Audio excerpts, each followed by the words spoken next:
নমস্কার বন্ধুরা, আপনাদের অনেক অনেক স্বাগত জানাই। আজ বানাবো ইলিশ মাছ ভাপা। রেসিপিটা করার জন্য নিয়ে নিয়েছি এখানে সরিষা, কালো সরিষা, পোস্ত বাটা, শুকনো লঙ্কা, কাঁচা লঙ্কা বাটা, হলুদ গুঁড়ো, চেরা কাঁচা লঙ্কা, লবণ আর নারকেল কোড়া। মাছের মধ্যে দিয়ে দেবো সরিষার তেল,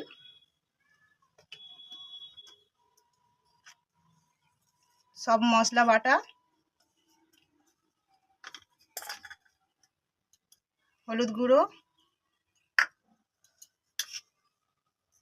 লবণ, মাছে লবণ মাখানো ছিল, অল্প করে মাখিয়ে নেবো। নারকেলের মধ্যে অল্প করে গরম জল দিয়ে দেবো।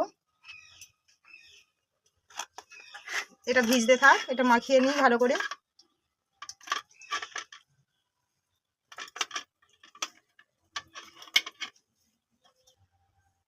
কড়ার মধ্যে সামান্য তেল দিয়ে দেবো।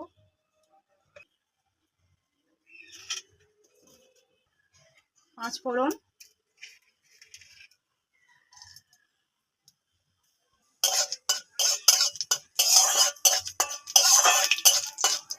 ফোড়নটা রেডি হয়ে গেছে, মাছের মধ্যে ঢেলে দেবো। এখানে একটা সুতির কাপড় নিয়েছি, নারকেলের দুধটা ভালো করে ছেঁকে নেব।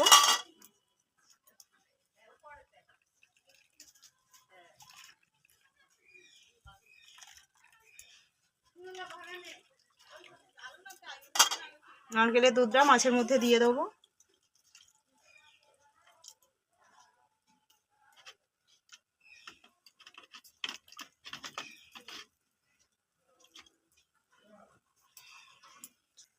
ওপর থেকে চেরা করা কাঁচা লঙ্কাগুলো দিয়ে দেবো।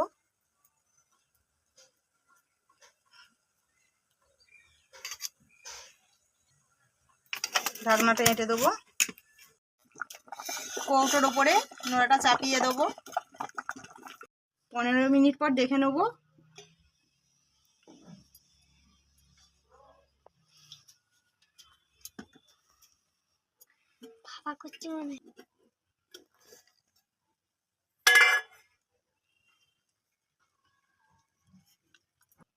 আমার ইলিশ ভাপাটা রেডি হয়ে গেছে। এবার গরম গরম ভাতের সঙ্গে পরিবেশন করুন ইলিশ ভাপা। আমার রান্না যদি ভালো লাগে তাহলে লাইক করবেন, আমার চ্যানেলটিকে সাবস্ক্রাইব করবেন। নমস্কার।